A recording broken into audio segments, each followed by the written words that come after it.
Olá, queridas irmãs, queridos irmãos. O espírito da letra, estudando a obra de André Luiz, extraindo conteúdos que às vezes passam sem que a gente perceba, porque fazemos as leituras corridas, às vezes com pressa, sem degustar. A verdade é essa, a expressão, não é? Degustar, aproveitar, saborear. Aliás, a palavra saber tem uma ligação muito íntima com a palavra saborear. Sabiam disso? Então, pesquisem. O saber e o sabor. A sabedoria e o saborear são primas irmãs. E nós estamos estudando assim, com este carinho, esta calma, os diversos capítulos do livro Os Mensageiros. Já fizemos com o Nosso Lar, agora chegou a vez dos Mensageiros. Estamos no capítulo 41. Semana passada nós aprendemos sobre as matérias densas que a nossa mente produz, nuvens de bactérias, nuvens de germes mentais que contaminam tanto quanto as bactérias físicas. E eles viram isto porque estavam volitando sobre a cidade, indo em direção ao campo. Agora, nós vamos ver no capítulo 41 que Aniceto, o Vicente e o André chegam ao campo. E por isso nós convidamos você para pegar o seu livro Os Mensageiros, no capítulo 41, cujo título é Entre Árvores, para lermos e compreendermos os ensinamentos que estão ali contidos, ok? Então, o meu já está aqui, Basta você agora correr lá, tirar o seu do freezer, debaixo da prateleira, espanta o gato que está dormindo em cima, pega o livro, vamos abri-lo.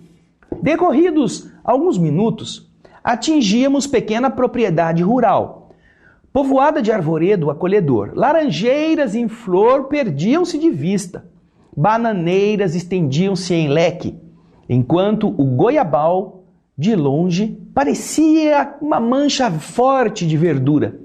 A relva macia convidava ao descanso e o vento calmo passava de leve, sussurrando alguma coisa através da folhagem. Aniceto respirou em longos e profundos, inalar e exalar. E então disse: os desencarnados, embora não se cansem como as criaturas terrestres, não abrem mão, não dispensam a pausa de repouso. Em geral, nossas operações à noite são ativas e trabalhosas. Apenas 1/3 dos companheiros espirituais em serviço na crosta conserva-se em atividade diurna. Eles trabalham à noite. E todos os que estão em espírito, trabalhando na terra, durante o dia, só 1/3 fica trabalhando. Mas é aí que o povo está acordado, é aí que os caras estão fazendo o que tem que fazer, os encarnados. E o que os desencarnados ficam fazendo, os trabalhadores? 1/3 só fica trabalhando. E ele vai explicar por quê. Vejam lá. Notando-nos a curiosidade, ele disse: isso é razoável. O dia terrestre pertence com mais propriedade ao serviço do espírito encarnado. O homem deve aprender a agir testemunhando compreensão das leis divinas. Pelo menos durante certo número de horas, deve estar mais só com as experiências que lhe dizem respeito. Nosso instrutor amigo sorriu e disse: o dia e a noite constituem, para o homem, uma folha do livro da vida. A maior parte das vezes, a criatura escreve sozinha a página diária, com a tinta dos sentimentos que são próprios a ela, nas palavras, pensamentos, intenções, atitudes. E no verso da folha, isto é, na parte da noite, na reflexão noturna, nós ajudamos a criatura a consertar as lições, a acertar as experiências, quando o Senhor nos permite fazer isso. Calando-se o nosso orientador, tivemos a atenção exclusivamente voltada para a beleza que estava à nossa volta. Aquele campo amigo e hospitaleiro caracterizava-se por ambiente muito diferente. Não mais as emanações pesadas da cidade grande, mas o vento leve, coroado de suavíssimos perfumes. Eu refletia então na bondade do Senhor, que nos oferecia recursos novos, quando Aniceto voltou a dizer: a natureza nunca é a mesma em toda parte. Não há duas porções de terra com climas absolutamente iguais. Cada colina, cada vale, possui expressões climatéricas diferentes. É importante reconhecer, porém, que o campo, em qualquer condição, no círculo dos encarnados, é um reservatório mais abundante e vigoroso de princípios vitais. Olha só, o campo é o reservatório mais abundante e rigoroso de princípios vitais. Não é a cidade. Ele está falando do campo, observando aquilo que eles estão agora presenciando nesse momento de descanso. Em geral, diz Aniceto na continuação do parágrafo, todos nós, os cooperadores espirituais, gostamos do ar da manhã, quando a atmosfera permanece igualmente em repouso, livre dos glóbulos de poeira convertidos em microscópicos balões de bacilos e de outras expressões inferiores. Entretanto, os trabalhos de hoje não nos permitiram o descanso mais cedo. E então, sentados ali no veludoso relvado, e com a sede de saber que todos nós, eu e Vicente, tínhamos, Aniceto prosseguiu: eu me explico melhor deste modo, dizendo sobre o campo a esse respeito. Por quê? Porque a floresta e a cidade têm densidades diferentes. Você sabia que as energias da floresta e a energia da cidade têm densidades diferentes das energias que você encontra no campo? Por isso que eles não foram para a cidade, por isso que eles não foram para a floresta, por isso que eles estão no campo. E nós vamos ver no próximo bloco essa explicação de Aniceto a respeito das vantagens que aquele campo aberto, aquele campo diversificado, propicia em termos de energia mais serena, mais equilibrada, se comparados aos pesos fluídicos que existem na cidade e existem na floresta. Preste atenção, vai lendo enquanto a gente vai fazer um pequeno intervalo. Daqui a pouquinho nós esperamos você para o segundo bloco do nosso estudo. Até já!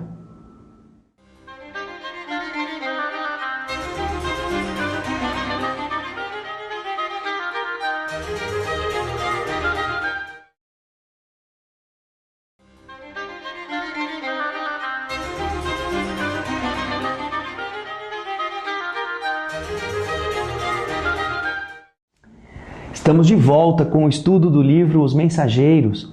Hoje o capítulo 41, falando das peculiaridades do campo, naquele ambiente da natureza, onde o Aniceto, o André e o Vicente se encontram. Nós vimos no bloco anterior que Aniceto está explicando que existe uma diferença vibratória entre a densidade energética da cidade, da floresta, em relação àquilo que eles encontram disponível no campo onde eles estão. Você viu que tinha laranjeiras em flor, bananeiras, tinha pés de goiaba espalhados, o vento passava por todo este ambiente, passarinhos, devia ter um monte de coisa muito bonita nessa área em que eles se encontravam. E agora nós vamos ver, e você vai acompanhar o texto, que o Aniceto continua a explicar, porque ele estava dizendo que naquela região a vibração é diferente. Ele diz assim, olha, eu me explico melhor para vocês. E digo isto porque na floresta temos uma densidade forte pela pobreza das emanações vibratórias, não é? Em vista da impermeabilidade ao vento.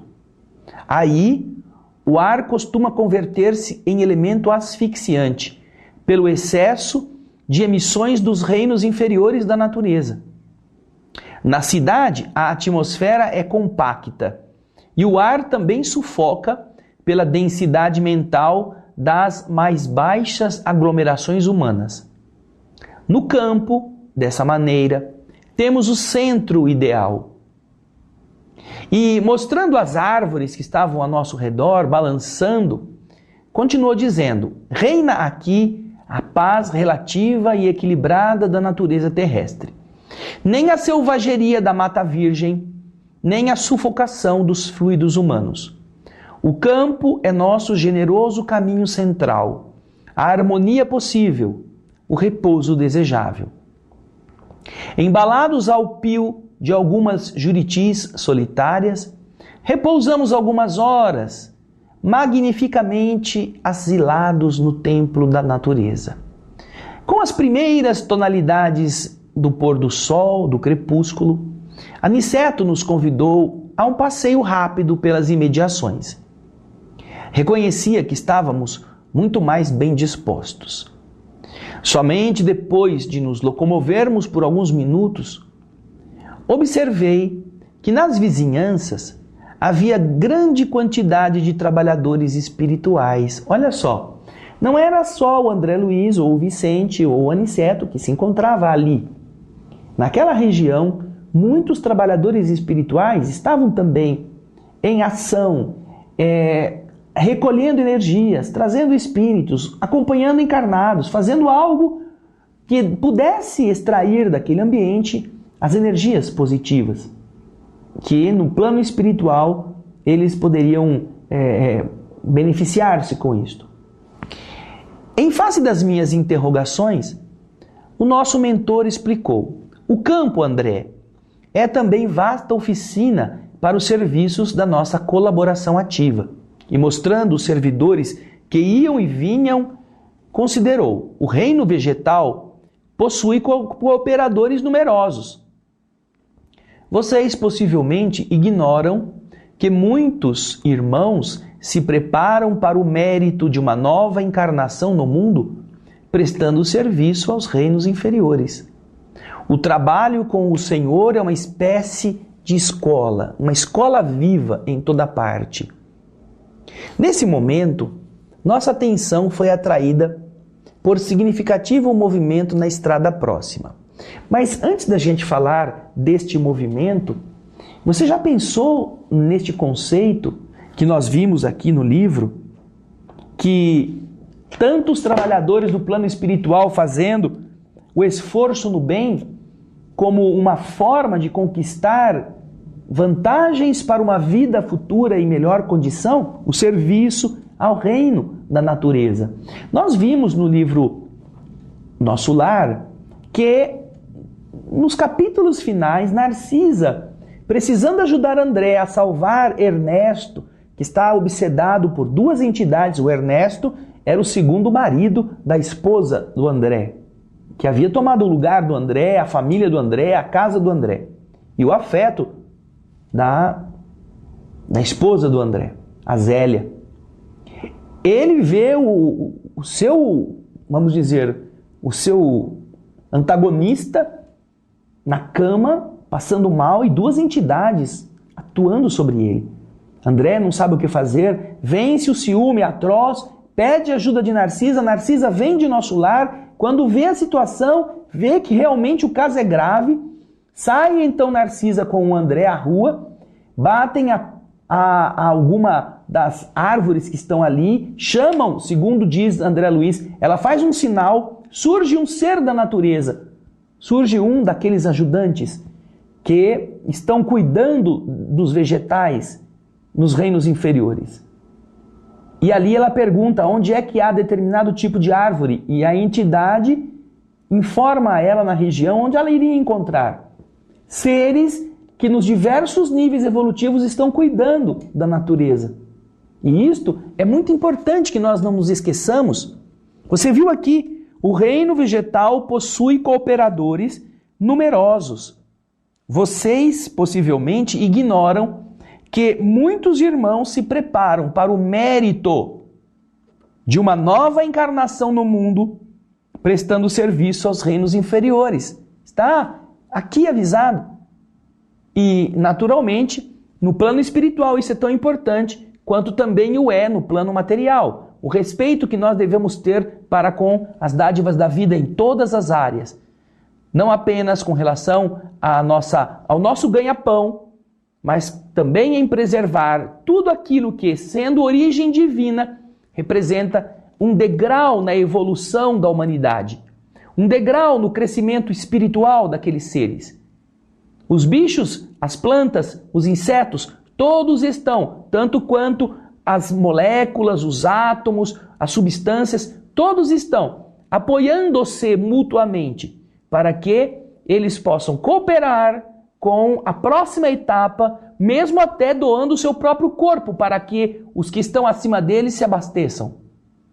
Uma forma de sacrifício para o crescimento, para a melhoria do que cada um é. Tá vendo? Quantas coisas em um pequeno trecho.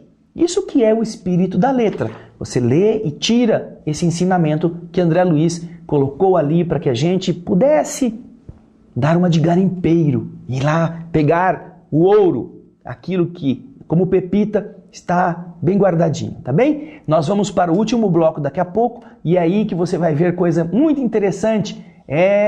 Aqueles que não cuidam bem dos bichos, não cuidam da natureza, acabam sofrendo com isso. Presta atenção no próximo bloco, tá bom? Daqui a pouco a gente volta.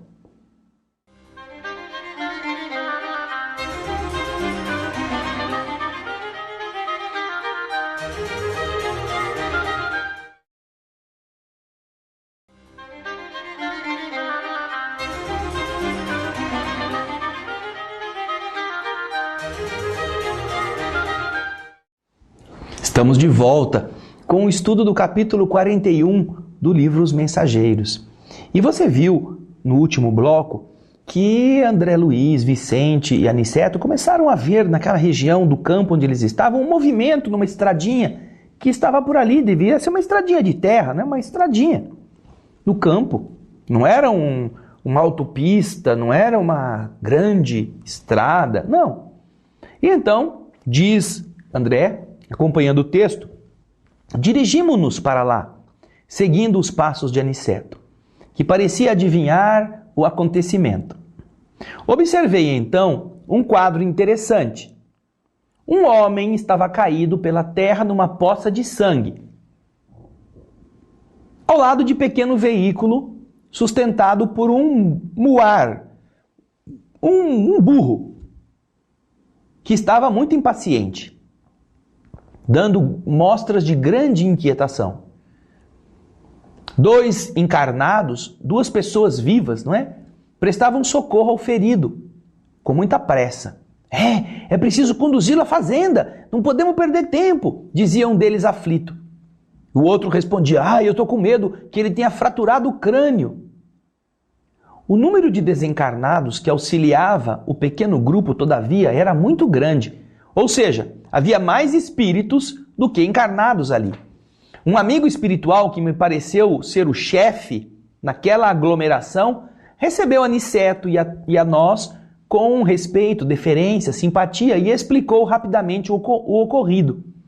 O carroceiro havia recebido um coice, uma patada do burro, e era necessário socorrer o ferido. Assim que a situação se acalmou, vi que esse espírito superior, hierárquico dos que estavam ali, que ele chamou um guarda do caminho e perguntou, Glicério, como você permitiu semelhante acontecimento? Este trecho da estrada está sob sua responsabilidade direta. Você já pensou nisso? Você que está em casa, já pensou nisso? Que no meio do nada, num pedaço de terra, onde devem passar 3 carroças por dia, onde só tem inseto, passarinho, boi, vaca, existe um espírito responsável pelo trecho em que aconteceu o acidente. E ele está sendo convocado pelo seu superior a prestar esclarecimentos como é que ele deixou que um acontecimento desse tipo pudesse ter ali se dado. Vejam só. Você acha que está sozinho, que ninguém gosta de você, que você não tem amparo de Deus, amparo de ninguém? Quando os espíritos nos estão explicando que até num trecho de uma estrada rural, no fim do mundo, tem um espírito tomando conta daquele pedacinho, e depois no outro pedacinho deve ter outro, e no outro tem outro, assim por diante? Olha que coisa bonita. Então o subordinado, o Glicério, quando foi chamado, respeitoso, respondeu, Senhor, eu fiz o possível para salvar este homem, que aliás é um pobre pai de família. Meus esforços foram improfícuos, porque ele é muito imprudente. Há muito, sempre que ele passa por aqui, procuro cercá-lo de cuidados.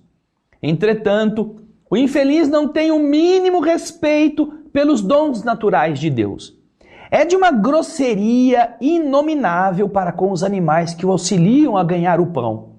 Não sabe senão gritar, encolerizar-se, surrar e ferir.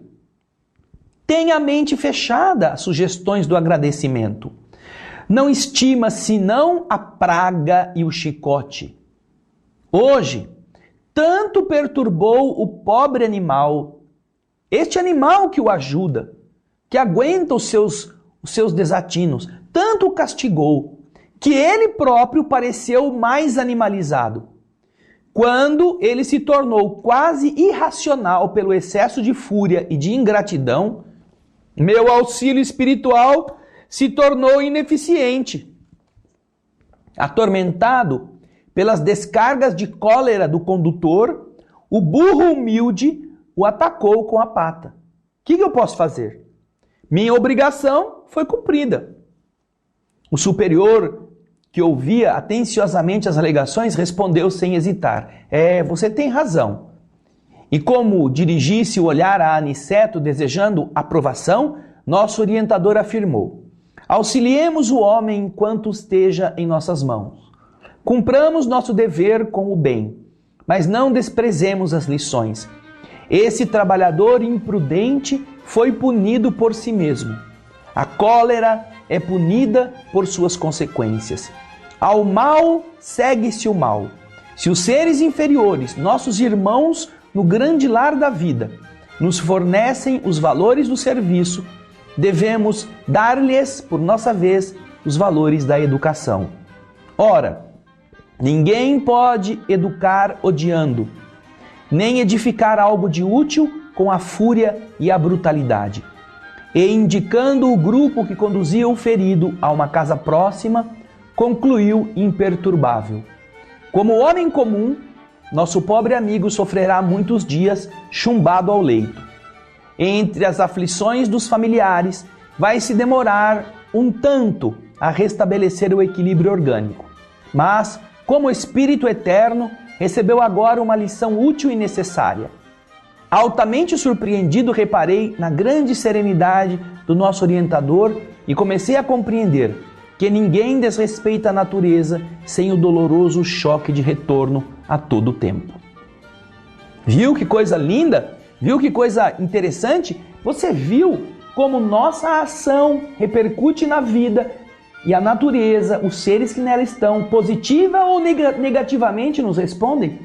É o caso dele. Então, pare de xingar na sua casa, pare de trazer para dentro do seu ambiente caminhões e caminhões de lixo, de detrito, de estrumes vibratórios, porque você é que vai sair cheirando tudo isso e todos os problemas, bactérias, germes, perturbações, desajustes, falta de equilíbrio, falta de saúde física estarão tomando conta do seu ambiente e de você.